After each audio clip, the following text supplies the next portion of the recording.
HOA declared my 180K leg dock illegal. Judge used the original deed to void 30 years of fines. The sound of hammers hitting wood echoed across the lake that morning. Not construction hammers. Demolition hammers. I stood on my deck, coffee mug frozen halfway to my lips, watching three men in orange safety vests systematically destroy the dock my grandfather built in 1994. The dock where I learned to fish, where my father proposed to my mother, where I taught my own daughter to swim just last summer. The HOA president, a man named Richard Cunningham, who'd moved into Lakeshore Estates only 5 years ago, stood on my lawn with his arms crossed, a smile playing at the corners of his mouth. Next to him, two HOA board members held clipboards like shields. Behind them, a small crowd of neighbors had gathered, some with phones out, recording everything. "You were given 90 days to remove the structure voluntarily," Richard called out, his voice carrying that particular tone of satisfaction that only comes from exercising power over someone who can't fight back. "You chose not to comply. The HOA has the authority to remove covenant violations at the homeowner's expense." My hand shook, not from fear, from rage. The dock had cost my grandfather nearly $180,000 in today's money. Custom marine-grade timber, professional installation, built to last generations, and these men were tearing it apart like it was made of popsicle sticks. But here's what Richard didn't know, what none of them knew as they stood there watching my family's legacy get destroyed. I had something they'd never bothered to look for. Something that had been sitting in the county recorder's office for 129 years. Something that was about to turn Richard's smug smile into the most expensive mistake of his life. Because I wasn't just watching them destroy my dock, I was recording everything too.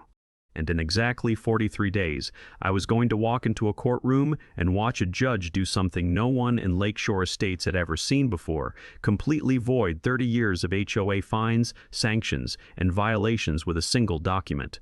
But I'm getting ahead of myself. Let me take you back to where this really started.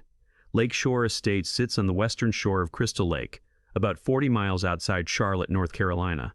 If you've driven past it, you've probably thought the same thing everyone does. That looks nice. Clean streets, mature trees. Houses that range from comfortable to ostentatious, all with perfect lawns that look like they're measured with rulers. What you can't see from the road is the lake itself. Private, pristine. Surrounded by 28 properties that were originally part of a single estate, subdivided in 1896 by a railroad baron named Chester Whitmore. Each property got a slice of lakefront. Each deed contained specific rights and restrictions written in the careful handwriting of a 19th century lawyer. My family's property, 3.2 acres with 180 feet of lake frontage, has been in our family since 1952. My grandfather bought it from the Whitmore estate for $8,000. Back then, there was no HOA, just neighbors who waved to each other and kept their properties nice because they wanted to, not because someone threatened them with fines. The HOA came later, much later. It started in 1994, the same year my grandfather built the dock. A group of newer residence people who'd bought into Lakeshore Estates for its exclusivity and property values decided the neighborhood needed formal governance. They drafted bylaws, filed incorporation papers, and elected themselves to the board. My grandfather attended exactly one meeting, realized it was a power grab by people with too much time and too much need for control, and never went back. "They can have their little club," he told my father, "but they don't own the lake, and they don't own my property rights." He built the dock anyway. It extended 60 feet into the lake, the standard length for safe boat mooring at that depth. It had a swimming platform, a boat lift, and a covered sitting area at the end where you could watch the sunset. He hired the best marine construction company in the state. Every board was sealed, every bolt was stainless steel, every support piling was driven to bedrock. It was beautiful. It was safe. And according to the HOA, it was illegal. The first letter came in 1995. The HOA claimed the dock violated the architectural standards that prohibited structures extending more than 30 feet into the lake. My grandfather wrote back, politely informing them that he'd built to county specifications and that the dock predated their architectural standards by 6 months. The HOA responded with a fine, $50 per month until the violation was remedied. My grandfather ignored them. He paid his property taxes to the county. He maintained his land. But he refused to acknowledge the HOA's authority over improvements that predated their rules. The fines accumulated. $50 per month, year after year. By the time my grandfather died in 2008, the HOA claimed he owed $7,800 in unpaid fines. The dock stayed. My father inherited the property. The fines kept accumulating. The dock stayed. In 2019, my father died of a sudden heart attack at 62. I inherited the property, the house, the memories, and a letter from the HOA claiming $18,000 in accumulated fines related to the illegal dock structure. I was 34 years old. I worked as a research librarian at Duke University. I had a 7-year-old daughter named Sophie who loved that dock more than anything in the world, and I had no intention of letting a group of busybodies tear down my grandfather's legacy. I wrote back to the HOA, explaining the situation, asking for a meeting to discuss it reasonably. I even offered to provide documentation showing the dock met all county and state regulations. That's when I met Richard Cunningham.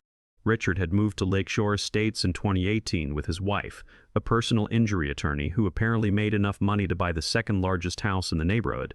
Richard himself was recently retired from a career in pharmaceutical sales, which meant he had money, time, and an overwhelming need to feel important. He'd been elected HOA president in 2020, running on a platform of protecting property values through standards enforcement. In practical terms, this meant he drove around the neighborhood with a digital camera and a tape measure, looking for violations like a parking enforcement officer on commission. Our first meeting was at the monthly HOA board session, held in the community clubhouse that newer residents had built with special assessments that my family had refused to pay. I came with a folder full of documents, the original building permits for the dock, county waterway approvals, photos showing similar docks on other properties, and a timeline showing the dock predated the HOA's architectural standards. Richard sat at the head of a folding table with 4 other board members flanking him like a corporate tribunal. He wore a polo shirt with the Lakeshore Estates HOA logo embroidered on it, something I didn't even know existed. "Ms. Polo Whitmore," he began, getting my last name right but managing to make it sound condescending. "We appreciate you coming tonight. However, I want to be clear that this is not a negotiation. Your dock violates Article 7, Section 3 of our architectural standards. It must be removed or brought into compliance." I stayed calm. "Mr. Cunningham, as I explained in my letter, the dock was built in 1994, which predates your architectural standards by 6 months. It's also fully compliant with all county and state waterway regulations. Surely there's a grandfather clause for existing structures?" He smiled. It wasn't a friendly smile. "Our bylaws contain no such provision. Additionally, your family has refused to pay accumulated fines for this violation for over 25 years. The current total, including late fees and interest, now stands at $32,750. My stomach dropped. $32,000? Your grandfather was notified in 1995. Your father was notified annually. You were notified upon inheriting the property. Failure to pay or remedy the violation has resulted in the accumulation of fines at our standard rate, plus 6% annual interest as specified in our enforcement bylaws." One of the other board members, a woman named Patricia, shifted uncomfortably. "Richard, maybe we should. The rules are clear, Patricia." He cut her off without looking at her. "This board exists to enforce standards equally and without favoritism. If we allow Ms. Whitmore to keep her non-compliant dock, we set a precedent that anyone can violate our standards." I took a deep breath. "What about the other docks? The Henderson's dock extends at least 50 feet. The Marchettis have a 2-story boathouse. Are those in compliance?" Richard's smile widened. "Those properties joined the HOA voluntarily and received architectural approval for their structures. Your family has consistently refused to join, refused to seek approval, and refused to pay fines. That changes the situation significantly." And there it was, the real issue. Not the dock's length or safety. Not property values or community standards. This was about control, about forcing my family to submit to an authority we'd never recognized. "So what are you saying?" I asked, though I already knew. "You have 90 days to either remove the dock or bring it into compliance by shortening it to 30 feet. If you do not, The HOA will exercise its right to remove the structure at your expense and place a lien on your property for all accumulated fines and removal costs. You can't do that. You don't have that authority over my property. Richard slid a document across the table. Actually, North Carolina law grants HOAs specific powers to enforce covenant violations against all properties within the subdivision boundaries, regardless of whether the homeowner is a dues-paying member. This power includes the right to remedy violations and recover costs. I've had our attorney review the matter. The law is quite clear. I looked at the document. It was a legal opinion from a firm in Charlotte, 3 pages of dense legal language that basically said what Richard claimed. Under North Carolina HOA law, they could enforce the covenanters against any property in the subdivision. I felt trapped, outmaneuvered. My grandfather had thought he could just ignore them, but the law had apparently evolved to favor these neighborhood governments. 90 days, Richard repeated. The clock starts today. I walked out of that meeting feeling defeated. But as I drove home along the dark lake road, something my grandfather used to say kept echoing in my mind. Always read the original documents. The truth is always in the original documents. I didn't sleep that night. Instead, I sat at my kitchen table with my laptop, searching through everything I could find about property rights, HOA enforcement, and covenant violations. The more I read, the more trapped I felt. Case law seemed clear. HOAs in North Carolina had broad enforcement powers, even against non-member properties. But something bothered me. The HOA kept referring to covenantors and subdivision restrictions. They claimed authority over my property based on these covenanters, but I'd never seen them. My grandfather had never mentioned them. And when I searched through my father's files, I found nothing except the deed, tax records, and the dock construction documents. That's when it hit me. The deed. The original deed. My family's deed was old. Really old. It wasn't a modern printed document with standardized language. It was a recorded warranty deed from 1952 when my grandfather bought the property. And that deed referenced an even older document, the original subdivision plat and deed restrictions from when Chester Whitmore divided the property in 1896. I never actually read those original documents. Why would I? They were over 100 years old. But my grandfather's voice kept echoing. The truth is always in the original documents. The next morning, I called in sick to work. I drove to the Mecklenburg County Register of Deeds office in downtown Charlotte. I waited 30 minutes for a clerk to help me, and then I asked to see the original subdivision documents for Lakeshore Estates, recorded in 1896. The clerk, a woman in her 50s named Margaret, raised her eyebrows. 1896? That's going to be in the archive. Give me a few minutes. She disappeared into a back room. 15 minutes later, she returned with a large leather-bound book, the kind you see in movies about old libraries. The pages were yellowed, but remarkably well preserved. This is the original plat and deed book for the Whitmore Estate subdivision, Margaret said, setting it down carefully on the counter. Everything's public record, so you can photograph whatever you need. Just be gentle with the pages. I opened the book. The first page showed a hand-drawn map of the subdivision, each lot numbered and labeled with precise measurements. My family's property was Lot 7. The map showed the lake, the lot boundaries, and a notation I'd never seen before: Riparian rights appurtenant. I flipped to the next page. It was the original deed restrictions, written in elaborate cursive script dated October 15, 1896. Know all men by these presents that Chester Whitmore, being seized in fee simple of certain lands adjacent to Crystal Lake, does hereby subdivide said lands into 28 parcels, each conveyed with specific rights and restrictions as follows. I started reading. Most of it was standard 19th century legal language. Restrictions on commercial use. Requirements for residential buildings. Minimum lot sizes.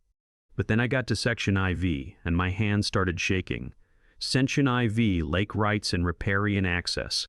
Each lot holder shall possess in perpetuity the right of access to Crystal Lake, including but not limited to the right to construct and maintain docks, piers, boathouses, and other structures necessary for the enjoyment of said riparian rights, extending to a distance not exceeding 1/4 the width of the lake at the point of such lot's frontage, subject only to requirements of navigational safety and county waterway regulations.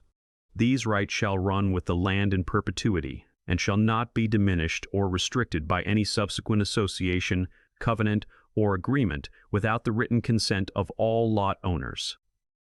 I read it again. And again. My heart was pounding.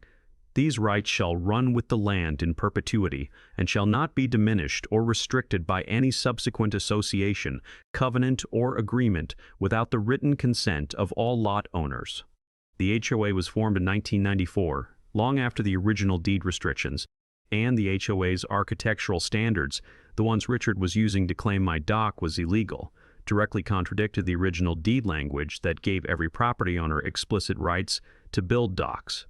"Margaret," I said, my voice barely steady, "can I get certified copies of these pages?" She smiled. "Sure can. $2 per page, and they'll have the county seal. These are legal documents admissible in court." I ordered copies of every relevant page, 23 pages total, $46, and the most important money I'd ever spent. As I drove home, I couldn't stop smiling. Richard Cunningham thought he had the law on his side. He thought his HOA attorney and his enforcement powers made him untouchable. But he'd made the same mistake a lot of people make. He'd assumed that recent laws and rules automatically overrode older documents. But property law doesn't work that way.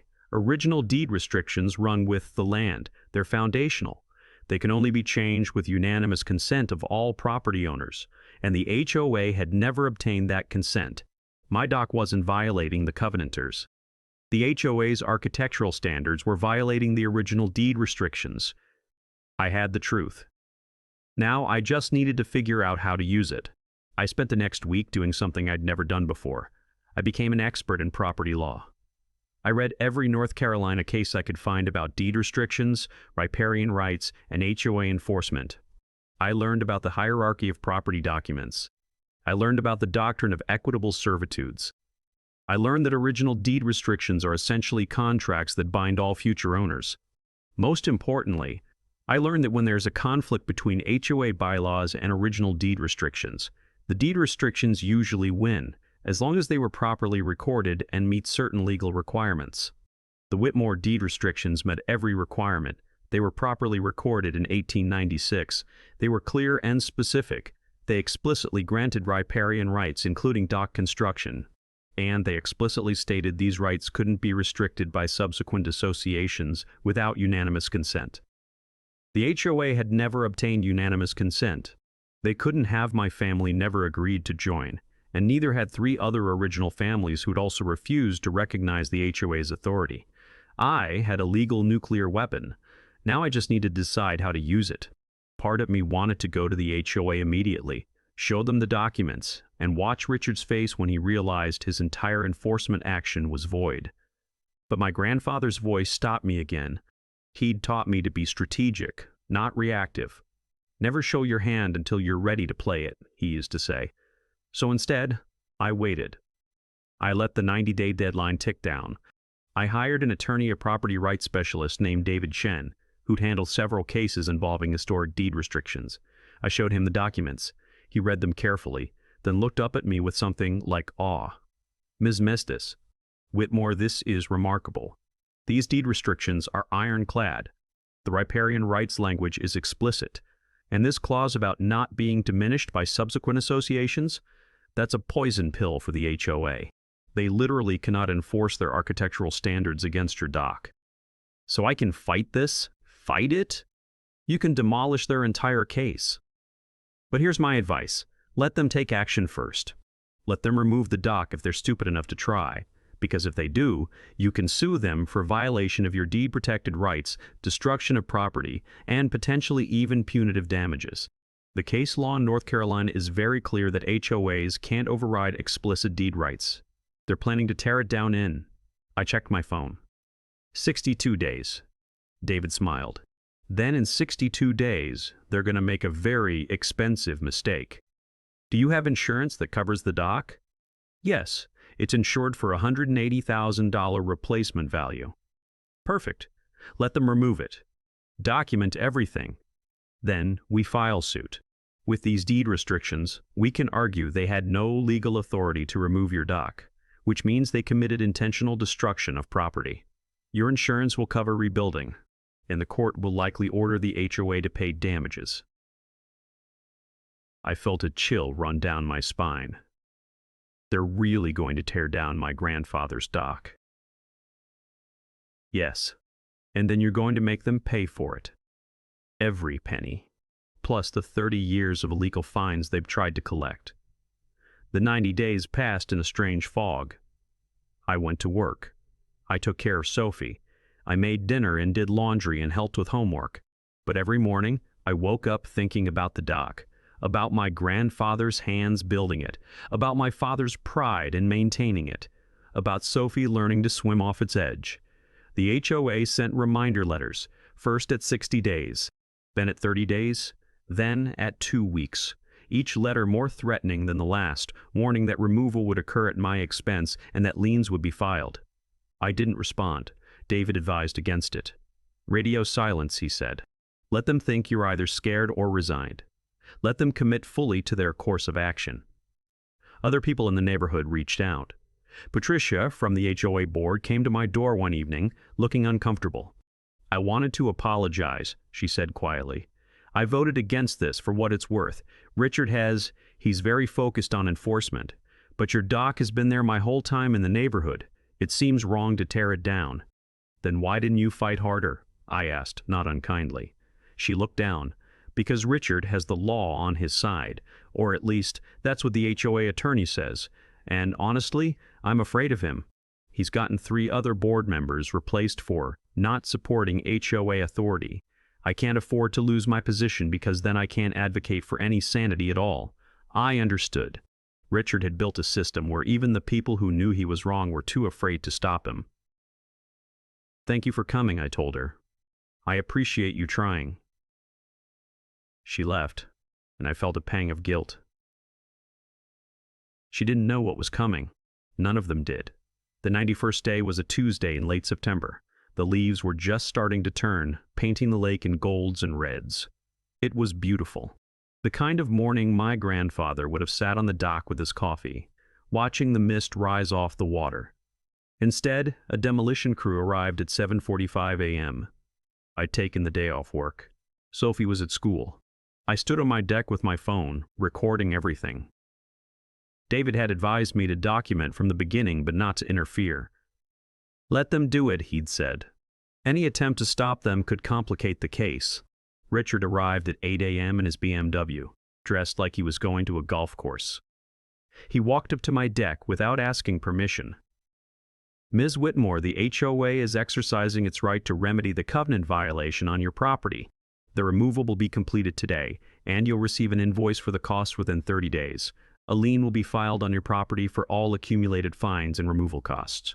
If you interfere with this process, we'll pursue additional legal action. I looked at him. Really looked at him.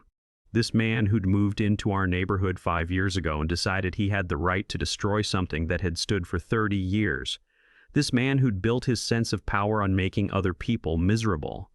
I won't interfere, I said calmly. Do what you're going to do. He looked almost disappointed, like he'd wanted a confrontation, but he nodded and walked back to supervise the crew. It took 4 hours. 4 hours to tear apart something my grandfather had spent months building. They used reciprocating saws to cut through the support beams. They used a small barge to haul away the pilings. They were efficient, professional, and completely destroying one of the last physical connections I had to my grandfather. Sophie's bus would drop her off at 3:30 p.m. I couldn't let her see this. I called my sister, who agreed to pick her up and keep her overnight. Tell her the dock is being repaired, I said. It wasn't a lie. Not exactly. By 2 p.m., it was gone. 30 years of memories reduced to a pile of debris on my lawn that the crew said they'd haul away by end of week for an additional fee. Richard walked back up to my deck, clipboard in hand. The violation has been remedied. You'll receive formal documentation and the invoice within 30 days. I trust there won't be any further issues with your compliance. I just stared at him. He took it for defeat and smiled before walking away. But I wasn't defeated. I was documenting. I'd recorded everything: the crew's arrival time, their methodology, the complete destruction of the structure, Richard's statements claiming HOA authority. I'd taken hundreds of photos from every angle. That evening, David came to my house. We sat on the deck looking at the empty water where the dock used to be. "How are you holding up?" he asked, angry. Sad. But also, ready. "When do we file?" "Tomorrow morning." I'm filing two actions simultaneously, a civil suit against the HOA for destruction of property in violation of deed-protected rights, and a declaratory judgment action, asking the court to rule on the validity of your riparian rights versus the HOA's architectural standards. We're also requesting an immediate restraining order preventing the HOA from filing any liens on your property. How long will this take? Hard to say. Could be 6 months. Could be a year. But Ms. Whitmore, with these deed restrictions, you're going to win. The only question is how much they're going to pay. The lawsuit hit the neighborhood like a bomb. David filed it in Mecklenburg County Superior Court with a cover letter that was basically a legal throat punch. The complaint named the HOA, Richard Cunningham personally, and the 3 board members who'd voted to remove the dock. It alleged violation of deed-protected property rights, trespass, intentional destruction of property, and breach of fiduciary duty. But the real bombshell was the declaratory judgment claim. We asked the court to rule that the original 1896 deed restrictions granting riparian rights superseded all HOA architectural standards, and that the HOA had no legal authority to restrict dock construction beyond what was permitted in the original subdivision documents. We attached certified copies of the 1896 deed restrictions. We attached photos of the demolished dock. We attached every threatening letter the HOA had sent. We attached evidence of 30 years of accumulated fines. And we asked for damages, $180,000 for dock replacement, plus the $32,750 in fines the HOA claimed we owed, plus attorney's fees, plus punitive damages for intentional destruction of property rights. The local legal community was fascinated. One attorney who handled HOA cases told me later that it was the most beautifully constructed property rights case he'd seen in years. Richard apparently had a different reaction. According to Patricia, who called me 2 days after the suit was filed, he'd become apoplectic. He'd immediately contacted the HOA attorney, who'd apparently gone very quiet after reading the 1896 deed restrictions. "He's calling an emergency board meeting," Patricia said. "He wants to discuss litigation strategy, but I've read your complaint and honestly, I think you're right. I think you never had the authority to remove your dock." "Then why did your attorney tell Richard you did?" "I don't think our attorney looked at the original deed restrictions. Richard probably just asked, can HOAs enforce standards against non-member properties? And the attorney said yes without looking at the specific deed language. This is going to be bad for us, isn't it? Patricia, you voted against removing the dock. You tried to stop this. I'm not coming after you personally, but yes, it's going to be very bad for Richard and the HOA." She was quiet for a moment. Good. Maybe this will finally show people what he really is. The HOA's response came 3 weeks later. It was a mess of legal defensiveness, basically arguing that the HOA had authority under North Carolina law to enforce community standards. The architectural standards were properly adopted and applied uniformly. I'd had 90 days to comply and refused. The dock removal was proper enforcement of legitimate rules. The 1896 deed restrictions were superseded by modern HOA bylaws. Their attorney didn't even address the specific language about rights not being diminished by subsequent associations. It was like they were arguing a completely different case. David read their response and laughed. "They're not taking your deed restrictions seriously. They think this is just another HOA enforcement case where they can cite general HOA powers and win. They have no idea what's about to happen." What is about to happen? We're going to get in front of a judge, and that judge is going to read the original deed language, and then your dock is going to be the least of their problems. The hearing for the declaratory judgment was scheduled for March 15th, exactly 6 months after the dock was removed. In the meantime, several things happened that started shifting the balance of power. First, the local news picked up the story. A reporter from the Charlotte Observer called me after seeing the court filing. Her article, "HOA Destroys 30-Year-Old Dock, Gets Sued Over 1896 Property Rights," went viral in local real estate and legal circles.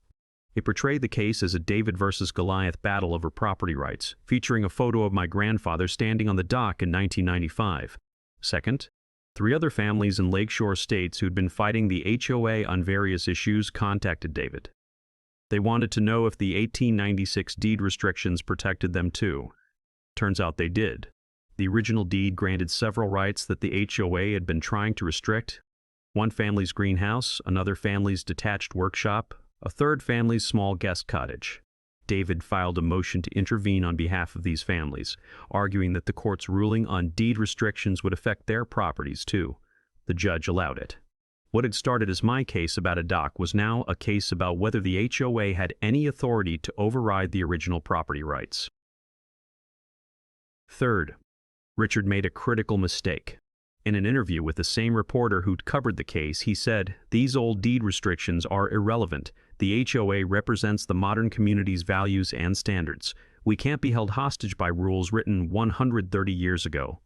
That quote got read in court, and it basically admitted that Richard knew about the deed restrictions, but had chosen to ignore them. The months waiting for the hearing were surreal. I rebuilt my relationship with Sophie, explaining that the dock would be back better than before. I went to work. I watched the leaves fall and winter settle over the lake. But I also prepared. David had me write a detailed timeline of every interaction with the HOA. We collected statements from neighbors about Richard's enforcement patterns. We documented every threatening letter, every fine notice, every piece of communication that showed the HOA had targeted my family specifically. And I waited, because I knew what was coming. The truth was in the original documents, and the truth was about to have its day in court. March 15th was unseasonably warm, one of those early spring days that feels like a gift. The hearing was scheduled for 2000 in Judge Patricia Morrison's courtroom. Judge Morrison had a reputation as brilliant, no-nonsense, and deeply respectful of property rights. I wore a simple navy suit. David wore his best trial gear. We arrived at the courthouse at 1:30 p.m. and found the hallway outside the courtroom crowded. Several of my neighbors were there. Not just the families intervening in the case, but others who'd come to watch. Patricia from the HOA board gave me a small wave. Richard was there with his wife and the HOA attorney, a man named Gerald Prescott, who looked increasingly uncomfortable the closer we got to showtime. At 2 p.m. exactly, the bailiff called us into the courtroom. Judge Morrison entered a woman in her early 60s with sharp eyes and gray hair pulled back in a neat bun. "Good afternoon," she said, settling into her chair. "This is the matter of Whitmore versus Lakeshore Estates Homeowners Association. Case number 2024 CV 8843. I've reviewed the pleadings, the responses, and the rather fascinating historical documents that have been filed. Mr. Chen, this is your motion. Please proceed." David stood. "Thank you, Your Honor. This case is fundamentally about whether a homeowners association can override explicit property rights granted in the original deed restrictions that created the subdivision. We're asking the court to declare that my client's riparian rights, specifically her right to construct and maintain a dock, are protected by the 1896 deed restrictions and cannot be restricted by the ATI's architectural standards." He spent 20 minutes walking through the history, the original subdivision, the deed language, the HOA's formation in 1994, nearly a century after the original deeds, the specific language prohibiting subsequent associations from restricting the granted rights, the 30 years of illegal fines, the destruction of the dock. Judge Morrison listened carefully, occasionally making notes. When David finished, she turned to the HOA's attorney. "Mr. Prescott, help me understand your position. Are you arguing that the 1896 deed restrictions are not valid?" Prescott stood. "Not exactly, Your Honor. We're arguing that they've been superseded by the HOA's bylaws and architectural standards, which were properly adopted and serve a legitimate purpose of maintaining property values and community standards, and the specific language in the 1896 restrictions stating that these rights cannot be diminished or restricted by any subsequent association. How do you address that?" Prescott shifted uncomfortably. "Your Honor, we believe that language is overly broad and couldn't have anticipated modern HOA governance structures. The law recognizes HOAs as authority to enforce reasonable restrictions." "Mr. Prescott," Judge Morrison's voice was sharp, "I asked you a specific question about specific deed language. Please answer it." "Your Honor, we believe modern HOA law supersedes outdated deed language from 1896. Judge Morrison was quiet for a moment. Then she picked up one of the documents from her desk, a certified copy of the 1896 deed restrictions. "I'm going to read something," she said. "This is from Section IV of the original Whitmore Estate deed restrictions, recorded October 15, 1896. Each lot holder shall possess in perpetuity the right of access to Crystal Lake, including but not limited to the right to construct and maintain docks, piers, boathouses, and other structures necessary for the enjoyment of said riparian rights. These rights shall run with the land in perpetuity and shall not be diminished or restricted by any subsequent covenant or agreement without the written consent of all those with us." Mr. Prescott, did your HOA obtain the written consent of all lot owners before adopting architectural standards that restricted dock construction? No, Your Honor, but did the HOA even attempt to obtain such consent? Your Honor, the HOA represents the community's interests. That's not what I asked. Did the HOA attempt to obtain unanimous written consent to override these deed restrictions? No, Your Honor. Judge Morrison set down the document. Then how can you possibly argue you had authority to restrict Ms. Whitmore's dock? Your Honor, North Carolina law grants HOAs enforcement powers over their own bylaws and properly adopted restrictions, yes. But North Carolina law also recognizes the primacy of recorded deed restrictions. These restrictions were recorded in 1896. They're clear. They're specific. They explicitly prohibit exactly what your HOA attempted to do. And you demolished a $180,000 structure based on standards you had no legal authority to enforce. The courtroom was silent. I could feel my heart pounding. Your Honor, Prescott tried again.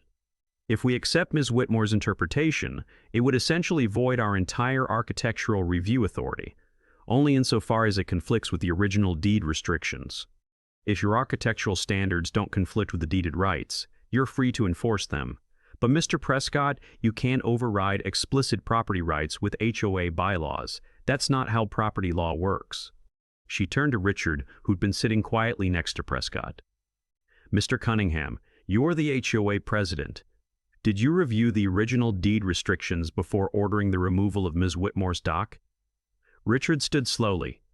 Your Honor, I relied on our attorney's advice that we had enforcement authority. That's not what I asked. Did you personally review the 1896 deed restrictions? No, Your Honor.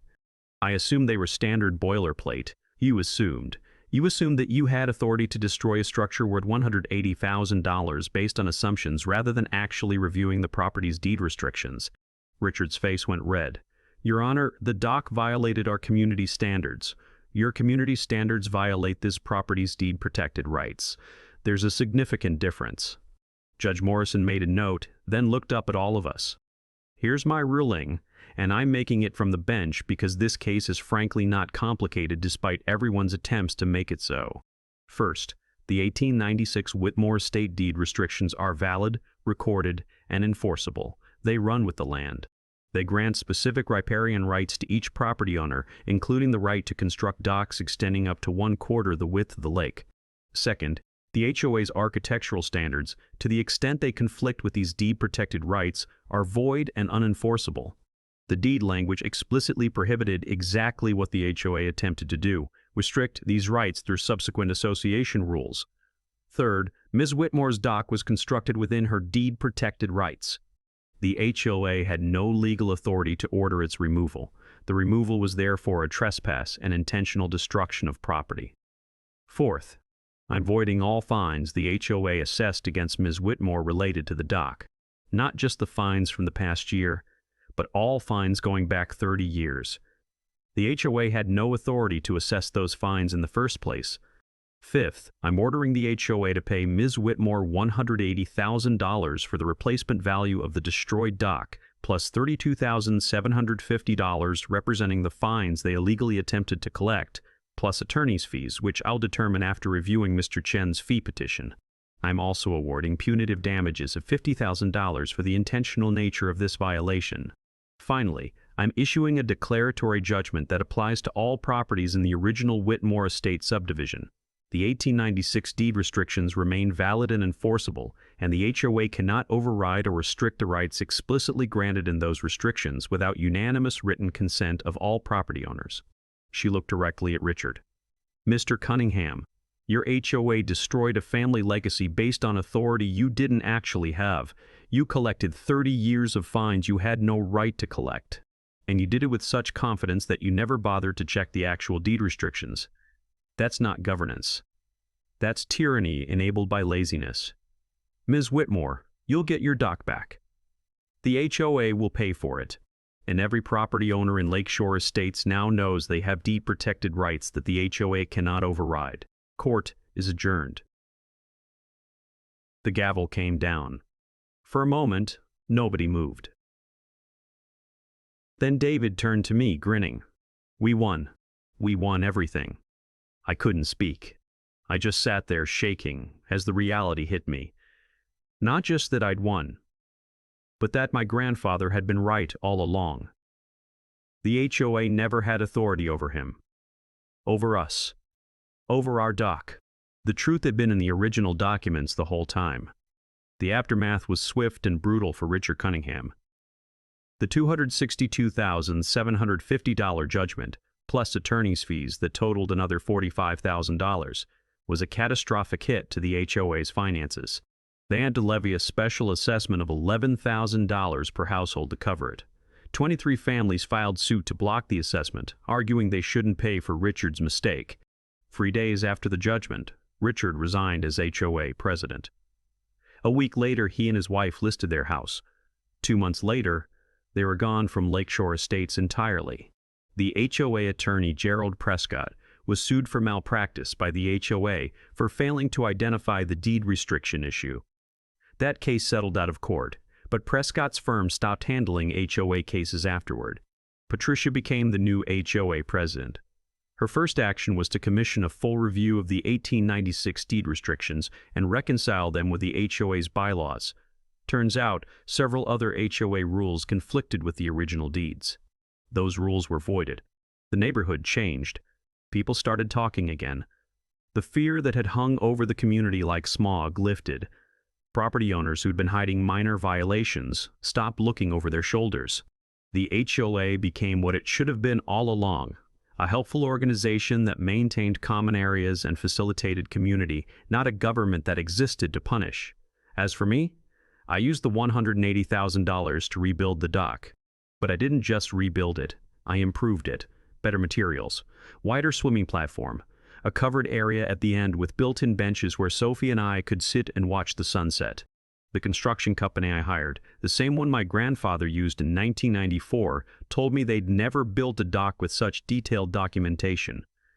Usually people just want us to build it, the foreman said. You've got the original plans, the deed restrictions, the court judgment, and about 50 photos of the old dock. It's like we're rebuilding history.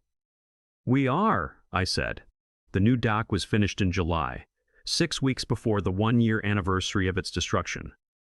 The day it was completed, I threw a party. Not a big one, just neighbors, family, and David Chen, who'd become a friend through the process. Sophie was the first one to jump off the end. She surfaced, laughing, and shouted, "Grandpa would love this." She was right. He would have. Patricia came to the party, bringing a gift, a framed copy of the 1896 deed restrictions with a small plaque reading, "The truth is always in the original documents." She'd heard me mention my grandfather's saying and had it made. "For what it's worth," she said quietly, "I'm sorry it took so long for someone to stop Richard. We should have stood up to him years ago." "You're standing up now," I said. "That's what matters." As the sun set that evening, I sat on the dock with Sophie, dangling our feet in the water. The lake was glass calm, reflecting the pink and orange sky. "Mom," Sophie said, "why did that man want to destroy our dock?" It was a good question. I'd been thinking about it for a year. "I think he confused power with authority," I finally said. "He had power because people were afraid of him. But he never actually had the authority to do what he did. He just assumed he did, and nobody questioned him until we did." So we were right. We were right. And you know what's important about that? It means when someone with power tries to take something from you, it's worth checking whether they actually have the authority to do it. Sometimes they don't. Sometimes the truth is just sitting there in old documents, waiting for someone to read them. Sophie thought about this. Like Grandpa's saying, exactly like Grandpa's saying. We sat in comfortable silence as the stars started to appear. Somewhere across the lake, I could hear other families laughing, living their lives without fear of violation notices. The neighborhood felt different now. Freer. More like what my grandfather had described from the early days, before the HOA turned it into something else. My phone buzzed. It was a message from David. FYI, 2 more HOA cases and NC just cited your declaratory judgment. You might have started something big. I smiled. Good. Maybe other families wouldn't have to fight like we did. Maybe other HOAs would think twice before assuming they could override property rights with bylaws. Or maybe they wouldn't. Maybe there would always be Richard's people who confused authority with power, who wielded rules like weapons, who forgot that property rights are foundational and can't be overridden by neighborhood associations. But now, there was precedent. Now there was Whitmore v. Lakeshore Estates HOA. Now there was a court ruling that said, check the original documents because the truth might be waiting there to save you. As I sat on that dock, my grandfather's dock, my father's dock, my dock, Sophie's dock, I thought about the strange journey from that terrible morning when I'd watched it get destroyed to this perfect evening when it stood stronger than ever. Richard had thought he was teaching me a lesson about compliance. Instead, he'd taught me something much more valuable. That dignity and truth are more powerful than intimidation and assumed authority. That standing up for what's right is worth a fight, even when you're scared. That sometimes the battle isn't about winning. It's about refusing to let bullies rewrite your family's history. The dock stood. The fines were voided. The HOA's power was broken. And somewhere, I like to think my grandfather was smiling. The truth is always in the original documents. He'd been right all along. The end. If you've ever faced HOA overreach, if you've ever felt powerless against people who abuse small amounts of authority, if you've ever wondered whether fighting back is worth it, this story is for you. Know your rights. Check the original documents. Stand up for what matters. And remember, sometimes all it takes is one person refusing to back down to change everything. Subscribe for more HOA justice stories. Share this with anyone who needs to hear it. Comment with your own experiences below. Because every time someone stands up to tyranny, even neighborhood tyranny, the world becomes a little bit freer. Thanks for watching. Now go check your property deed.